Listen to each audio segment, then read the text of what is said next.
প্রিয় বন্ধুরা, আমি আবারও আরেকটা নতুন ভিডিও নিয়ে আপনাদের মাঝে হাজির হয়েছি। আজকের এই ভিডিওতে আমি দেখাবো কিভাবে নষ্ট বল্টু সহজে ওয়েল্ডিং করে খুলে নেওয়া যায়। বন্ধুরা, এরকম শিক্ষণীয় ভিডিও পেতে আমার এই চ্যানেলটিকে সাবস্ক্রাইব করে রেখে দিতে পারেন। আমি এই চ্যানেলের মাধ্যমে টেক্সটাইলে মেকানিক্যালের এবং বিভিন্ন ধরনের মেকানিক্যালের টিউটোরিয়াল এবং প্র্যাকটিক্যালি ভিডিও আপলোড করে থাকি। তো বন্ধুরা, ভিডিওতে যদি ভালো লেগে থাকে তাহলে একটা লাইক করে দিয়ে দিবেন।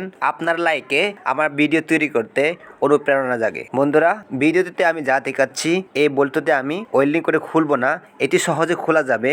এর চেয়ে আরো কঠিন, মাত্র 2টি ওয়েল্ডিং এর স্পট দিয়ে নষ্ট বল্টু কিভাবে খুলে নিতে হয় এই ভিডিওর মাধ্যমে আমি আপনাদেরকে প্রমাণ সহ দেখাবো। তো বন্ধুরা, আমি অনেক কথা বলে ফেলেছি, এখন দেখা যাক মূল কাজে। বন্ধুরা, দেখতে পাচ্ছেন এটা একটা সেন্ট্রিফিউগাল পাম্পের গাইডের বোল্ট ভেঙে রয়ে গেছে।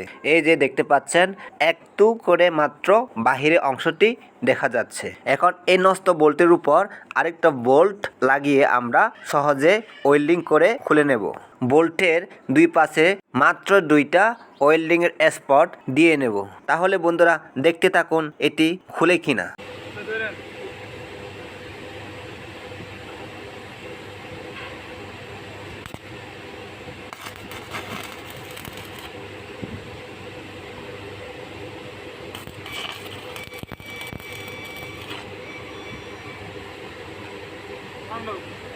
বন্ধুরা, দেখতে পাচ্ছেন মাত্র 2টা ওয়েল্ডিং স্পট দিয়ে আমরা এই বোল্টটি সহজে এখন আমরা সেলার রেঞ্চ বা অ্যাডজাস্টিং রেঞ্চ দিয়ে আমরা এটি খুলে নেব। দেখতে পাচ্ছেন বন্ধুরা, এটি আস্তে আস্তে খুলছে। এই যে খুব সহজে আমরা এই বোল্টটি ওয়েল্ডিং করে মাত্র 2টি স্পট দিয়ে খুলে নিলাম। তাহলে বন্ধুরা, এরকম মজার মজার ভিডিও পেতে আমার এই চ্যানেলটিকে সাবস্ক্রাইব করে রেখে দিতে পারেন। সেন্ট্রিফিউগাল পাম্প কিভাবে মেকানিক্যাল সিল এবং রিপেয়ার করা যায় আমি পূর্বের এই চ্যানেলে ভিডিও আপলোড করে রেখেছি, আপনারা চাইলে দেখে নিতে পারেন।